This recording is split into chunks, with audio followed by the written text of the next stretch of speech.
Mais par contre, je ne vais pas laisser l'émotion devenir maître de moi. Ça, je ne veux pas. Et je sais que j'ai besoin de ce temps-là avant de prendre les bonnes décisions et avant de comprendre. Et puis, je vais me répéter sans cesse, qu'est-ce que j'ai à comprendre de ce que je suis en train de vivre? C'est quoi le cadeau derrière ça?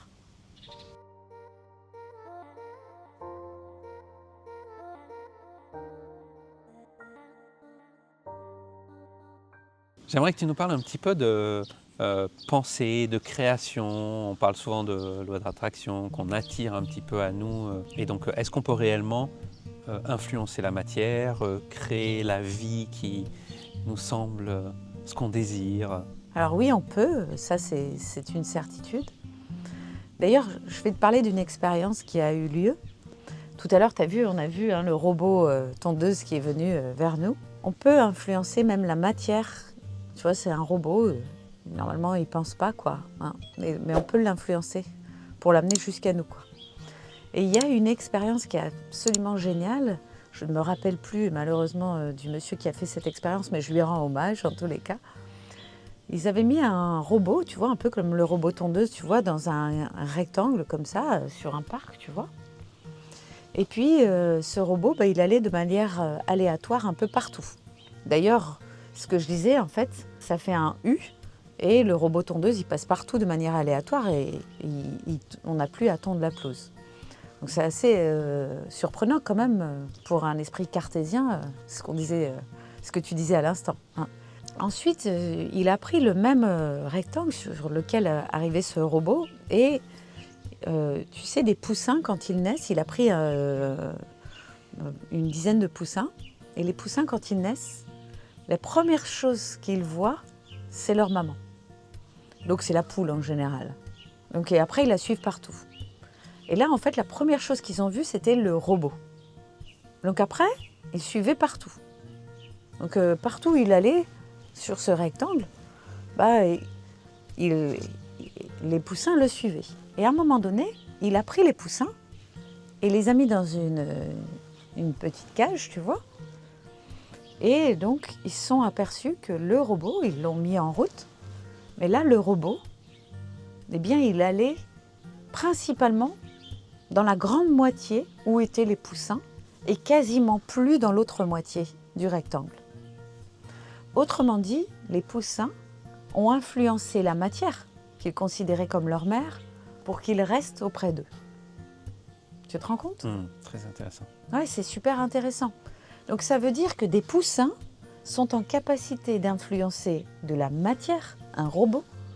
Donc bien évidemment que nous, qui avons un cerveau bien plus élaboré qu'un poussin, bien on est en capacité d'influencer la matière, les événements, la vie, pour qu'elle se passe comme nous on le souhaite.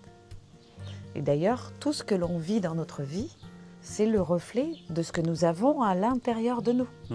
Et ça, c'est important de le comprendre parce que quand on vit quelque chose d'heureux, on ne se pose pas de questions. Voilà. Quand on vit quelque chose de douloureux, là, on peut commencer à se poser des questions. Pourquoi j'ai vécu ça? Ce n'est pas de votre faute si vous avez vécu quelque chose de douloureux. Je parle peut-être d'une agression dans la rue, par exemple. Ce n'est pas de votre faute, bien évidemment. Par contre, ce qu'il faut savoir, c'est que, à la fois, vous qui avez vécu l'agression et l'agresseur, vous avez tous les deux des mémoires d'agression. Vous qui avez vécu l'agression, vous avez des mémoires de personnes agressées, probablement, ou peut-être qu'il y a aussi des agresseurs dans votre transgénérationnel, ou peut-être que vous l'avez été dans une vie antérieure. Et la personne qui a agressé, elle a probablement été soit agressée, soit il y a des agresseurs, elle aussi, de son côté. C'est pour ça que je dis souvent aux praticiens que je forme, vous ne pouvez pas travailler que d'un côté. Travailler qu'avec des gens qui ont été victimes d'eux. Vous devez travailler aussi avec des gens qui ont fait des choses pas bien. Parce que si on travaille que d'un côté de la lignée, on n'arrêtera jamais les choses. Il faut travailler des deux côtés pour qu'on puisse arrêter les guerres, les agressions, les violences, etc. D'ailleurs, tu sais, dans Violenceux, je dévie un peu du sujet, mais je trouve important. Violenceux, ça veut dire viol en soi. Et donc, ça veut dire que la première victime de la violence, c'est celui qui l'a fait. Et ça, on l'oublie souvent. Voilà. Donc, bien sûr qu'on est créateur de tout ce qui se passe, souvent de manière inconsciente. Comme là, je viens d'en parler. On peut vivre des événements que, bien sûr, on n'aurait pas aimé vivre. Mais si on les vit, c'est parce que c'est sur notre disque dur inconscient. D'où la nécessité de travailler sur soi pour libérer ces mémoires de manière à ce que ce ne soit plus elles qui prennent le contrôle, mais bien nous, et redevenir acteurs de sa vie. Ouais, comme tu dis, des fois, en fait, on crée de manière inconsciente, donc en mode un peu pilote automatique. C'est les schémas internes, c'est ce qu'on a vécu, qui mène un petit peu ce rythme. Finalement, on crée, on influence la matière tout le temps. C'est mieux quand on le fait de manière consciente et qu'on choisit un petit peu ce qui va nous arriver. Exactement, c'est ça, c'est ça. Donc on peut créer absolument tout ce qu'on veut. Par contre, on ne va pas le créer par la pensée, on va le créer par le cœur. C'est-à-dire qu'il faut bien ressentir l'émotion par rapport à ce qu'on veut créer. Si par exemple on veut rencontrer la personne de notre vie, eh bien déjà bien savoir ce qu'on souhaite de cette personne-là, qu'est-ce qu'on a envie de vivre avec elle, qu'est-ce qu'on veut surtout plus vivre aussi, c'est-à-dire que là-dessus, il faut bien être carré et ressentir les émotions comme si c'était déjà fait. C'est ça qui est important. Il y a plein de gens qui disent « bah oui, mais la loi de la manifestation, de l'attraction, ça ne marche pas, parce que ça a été très galvaudé ».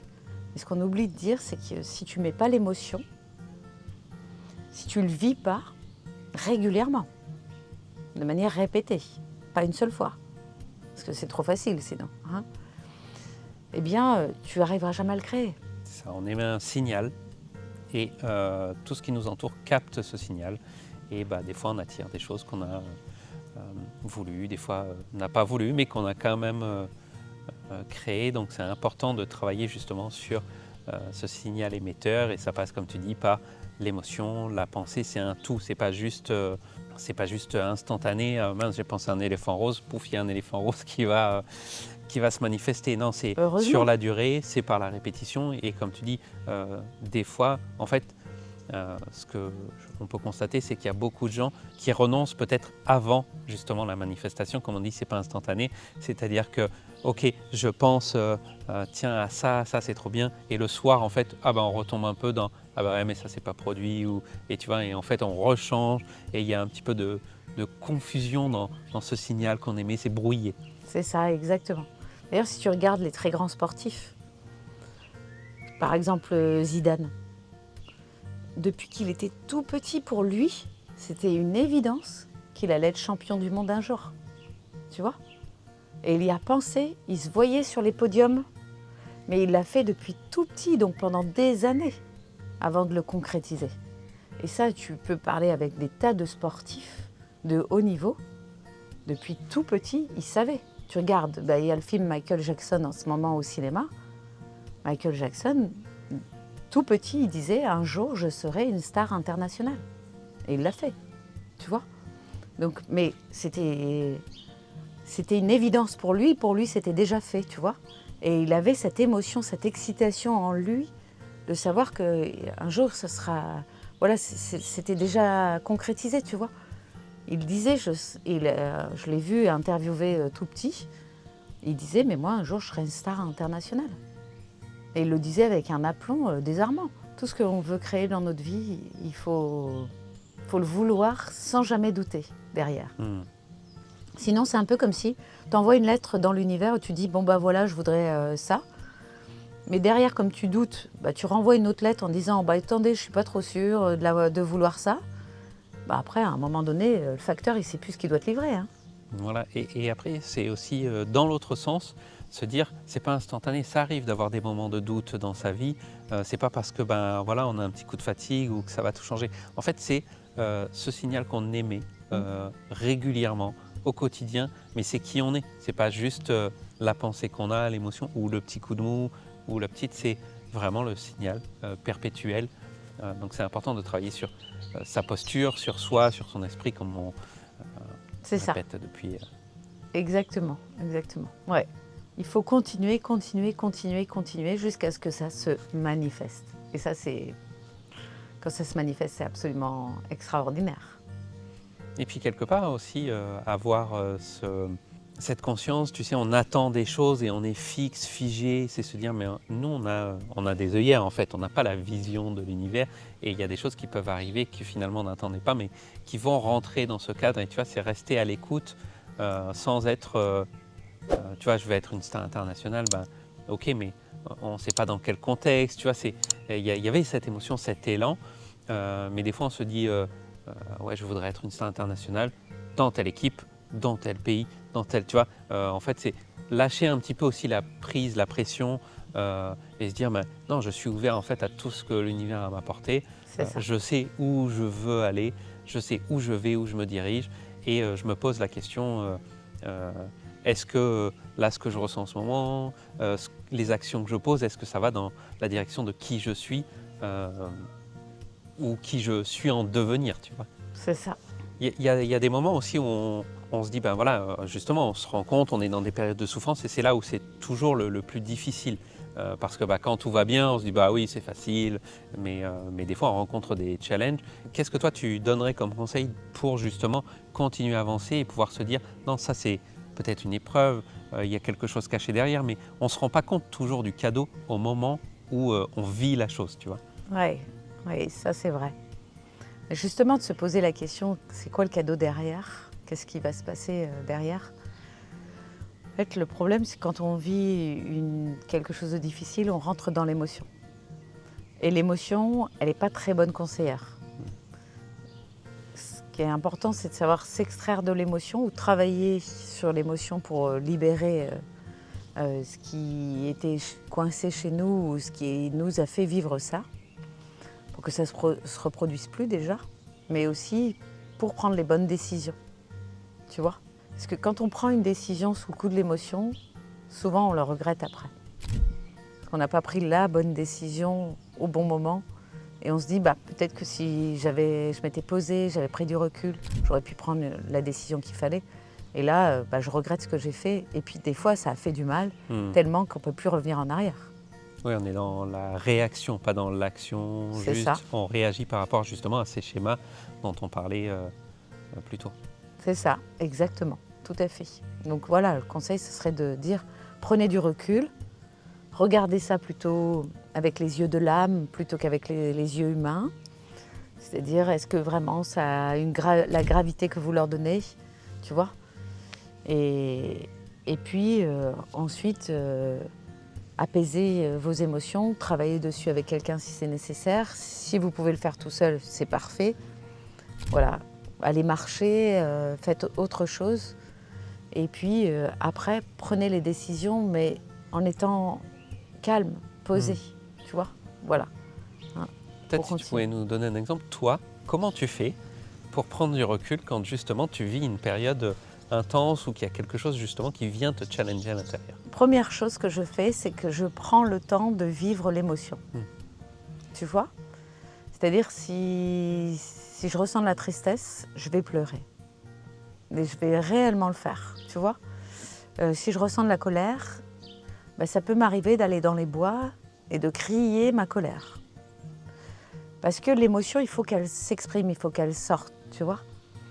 Si vraiment l'émotion, j'arrive pas à la faire passer toute seule, je vais appeler une praticienne et je vais travailler avec elle pour aller libérer, tu vois. Okay. Donc, mais par contre, je vais pas laisser l'émotion devenir maître de moi. Ça, je veux pas.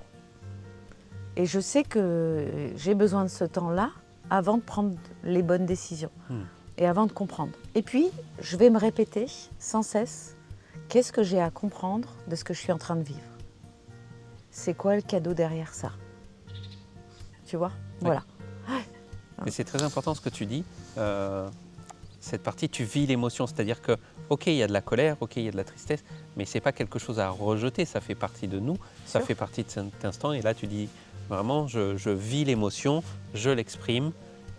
C'est ça. Oui, parce que les émotions, nous sommes des êtres émotionnels quand on arrive ici. Et donc, il faut bien la vivre.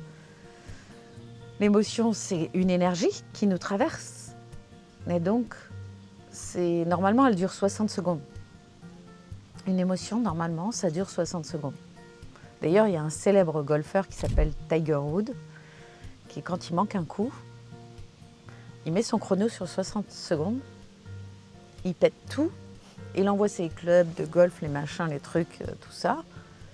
Et quand le chrono il sonne, il souffle un coup, il va rechercher tous ces trucs et il recommence. Et il se réaligne pour le prochain coup, tu vois. Donc nous, on est capable de faire ça. Hein. À part si tu viens d'apprendre que quelqu'un est mort, que voilà, ça te touche beaucoup, évidemment que là, ça va être différent, c'est tout un process. D'accord? Mais si tu viens d'apprendre qu'il y a un tel qui t'a critiqué, qui a dit ça de toi, bah, tu peux ressentir de la colère, dire, bon bah voilà, là, 60 secondes, tu peux le mettre le chrono, tu vois. T'es pas obligé de rester dans la colère pendant 3-4 jours, quoi. Sinon, ce que tu peux faire aussi, c'est aller trouver cette personne-là et dire, bah voilà, j'ai appris que tu avais dit ça de moi, et puis ben, j'aimerais juste qu'on en parle. Mais quand on n'est plus sous le coup de l'émotion, tu vois, parce qu'on se rend compte qu'au final, la personne, peut-être qu'elle n'avait pas dit ça comme ça, que tu vois, et d'être authentique avec les autres, c'est être authentique avec soi-même, c'est être aligné. Et il y a un point aussi intéressant dans ce que tu dis, c'est que tu parles là de quelqu'un d'autre, tu vois, en fait de quelque chose extérieur à nous qui a déclenché cette émotion. Et c'est aussi des fois pas se laisser emporter, c'est-à-dire que cette émotion, ok, elle est là, mais si après je la nourris, et que je la fais durer plus de 60 secondes et que je répète, je ressasse, en fait c'est comme si tu remettais ton pouvoir à l'autre ou que justement tu laissais quelque part influencer alors qu'on peut avoir cette maîtrise de soi et de ses émotions. C'est ça, complètement, oui, c'est ça. En fait, c'est donner trop d'importance aux choses. En plus, moi, souvent, tu sais ce que je me dis? Je me dis, bon, admettons, tu meurs demain. Est-ce que ce que tu es en train de vivre là maintenant, ça a de l'importance? Et très souvent, c'est, bah non, quoi. Laisse tomber, quoi. Je te jure que tout de suite, ça fait relativiser. Je sais pas si tu t'es déjà dit ça, mais c'est vrai que quand tu te dis ça, tu dis, bah en fait, pourquoi je me rends malade? C'est dommage, quoi. Oui, est-ce que ça valait le coup de se mettre dans cet état, de vivre cette émotion autant de temps ou de simplement des fois se dire mais s'impatienter ou se dire non, à l'échelle de l'univers finalement c'était pas si long, c'était pas si grave, c'était bon. Et ça permet oui de relativiser et après de regarder les choses différemment et c'est amener de la conscience sur ce qu'on vit et se questionner et prendre ce recul justement dont on parlait. C'est ça, exactement, voilà. Ça évite de se mettre la rate au courbouillon. Parce que cette expression, elle est très juste. C'est qu'avec le cortisol, quand on est en colère, quand on vit des émotions douloureuses, on sécrète du cortisol. Et ce cortisol, il crame nos organes. Donc ça a des effets en plus physiques après l'émotion sur le corps. On en a parlé tout à l'heure sur les mots c'est ça. MAUX du corps. Mais c'est cette émotion qu'on garde à l'intérieur, qu'on entretient. C'est ça. Exactement. Génial. Merci pour ton partage, Nathalie. Avec joie.